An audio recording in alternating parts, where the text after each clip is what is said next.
Hey everybody, how you doing? My name is Gio Perez and welcome to another episode of MMA Talk, and I'm here with Steven Reich. Hello.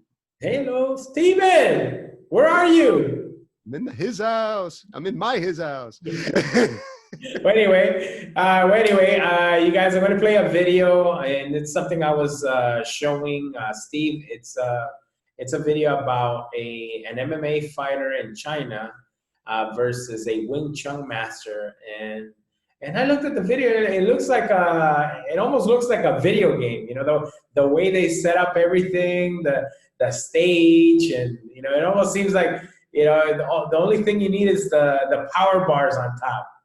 That's pretty much right. it. Right. Yeah.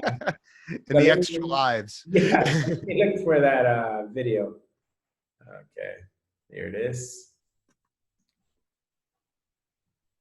See what I mean? It's Shou Xiaodong versus Wing Chun Ding Hao. Yeah, forgive our pronunciations. Yes, forgive. Zhu Yang Bao, I think his name is. But you see the stage? You see the stage? How cool it looks? Oh yeah, like one of those right out of Street Fighter. Stages. Huh? Right out of Street Fighter. Yeah, Street Fighter style. Round one, it's perfect. Round one. This guy's got some fight in him, but the MMA guy's getting cocky. Yeah. I mean, he's fighting traditional Wing Chun. He's like staying forward, trying to, punch straight like Right. it.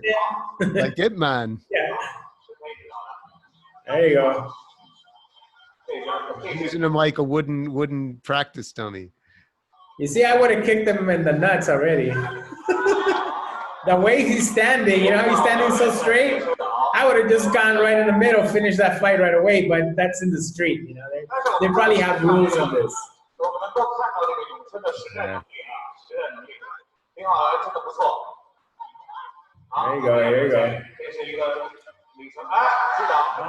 Oh, yeah. Set him up with that right.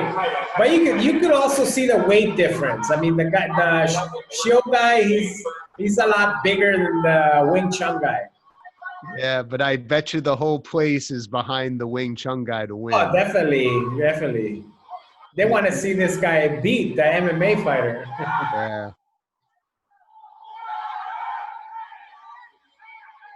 Yeah. Well, again, his claim to fame is beating traditionalists. So. Right. Like beating a fake martial artist. Yeah, or making real martial artists look fake. Right. Because they're not in there. Making fun of him. He's mocking the other guy. Is that it? What happened? No, there's still a few more minutes. Is he gonna get up? Yeah, he's getting up. Yeah. It kind of reminds me a little of like Floyd Mayweather fighting MMA guys in the boxing ring. Yeah, but you know how he's staying? He's staying with his traditional front kick, and you see, he's not ready when somebody grabs his shirt. You know what I mean? Yeah. Hey, look, he's ready for battle. His shirt is tight, can't even grab it, but he came in traditionally, and this is a wake-up call to Wing Chun fighters. Like, come on, you gotta adapt to not wearing something traditional because they're gonna use your clothes, against you. Right. Well, look, at least he's using Wing Chun, and yes, he's trying to make it work. And he isn't really like switching up to anything else. He's pretty much staying with Wing Chun. No, but you see, as soon as he gets, look, his shirt. They don't train that in Wing Chun. No. They don't train that. Like, hey, look, this is what you could do if they grab your shirt.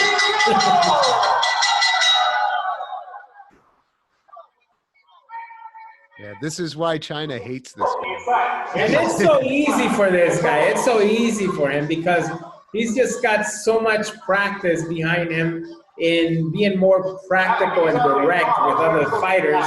That when you're fighting traditional martial artists, it's easy because they're not expecting something like that.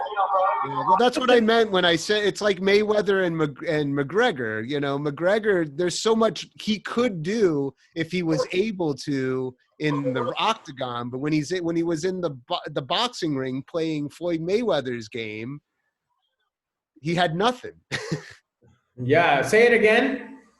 It's like the Mayweather McGregor fight. You know, you take McGregor out of his element, put him in a boxing ring. Right. It's like his hands are tied and he can't do anything. No, yeah. You know what I mean? He has to fight his game. Well, you know, the Wing Chun fighter's in a whole different game than what he's comfortable with. Right. He made a lot of money though.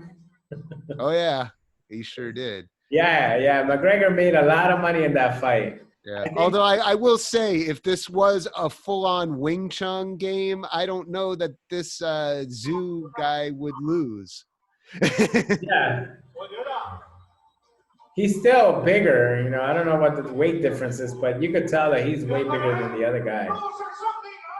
Yeah. Like if he was stripped of his ability to do some of those things. Oh, it's a draw? Of course it's a draw, because the house always wins. No, it's not a draw. Boo!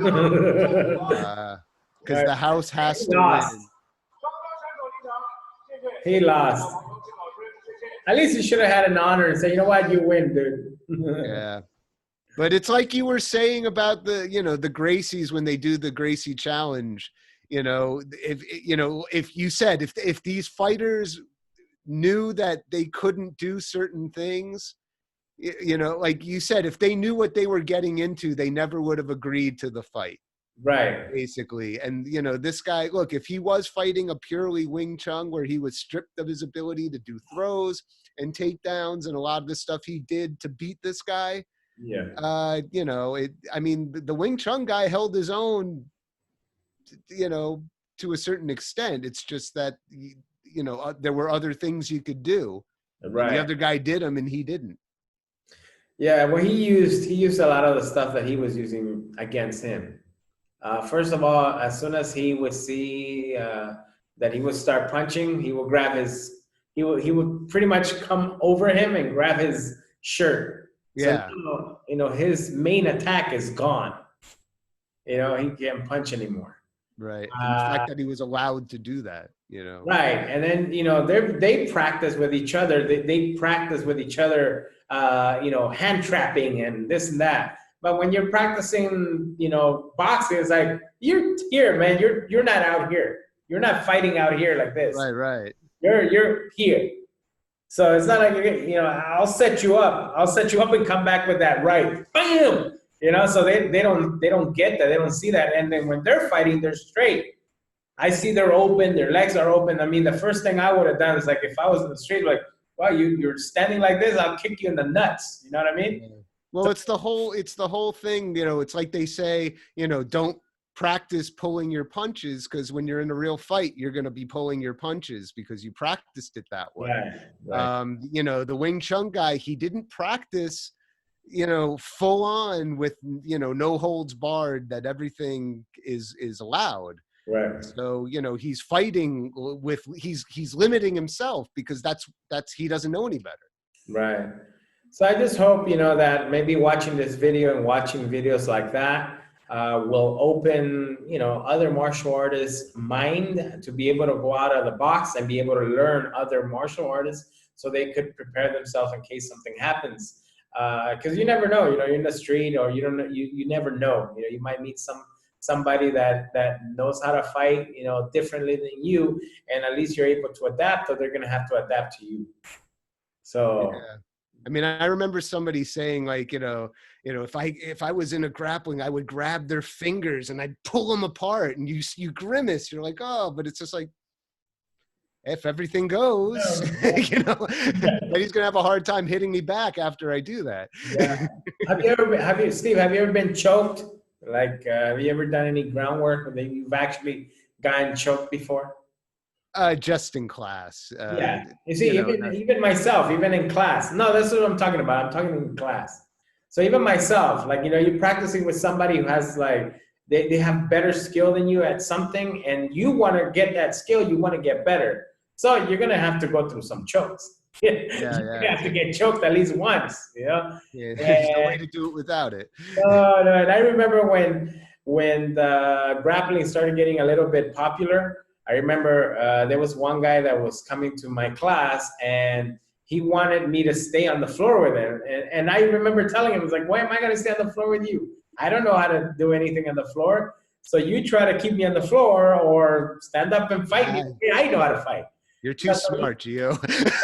Yeah, so he had to adapt to me, but I'm not gonna go down because I didn't know. I knew I was gonna lose. I'm not stupid. No, yeah, but you see, that's the thing. But then later on, you have to start learning how to defend yourself, how to be able to work some of the techniques, whether it's boxing. You know, you see as soon as somebody stands in front of you, oh, this guy knows a little bit of boxing. Oh, this guy knows a little bit of kickboxing. Oh, you see their stance. Know how to pick your battles. Yeah.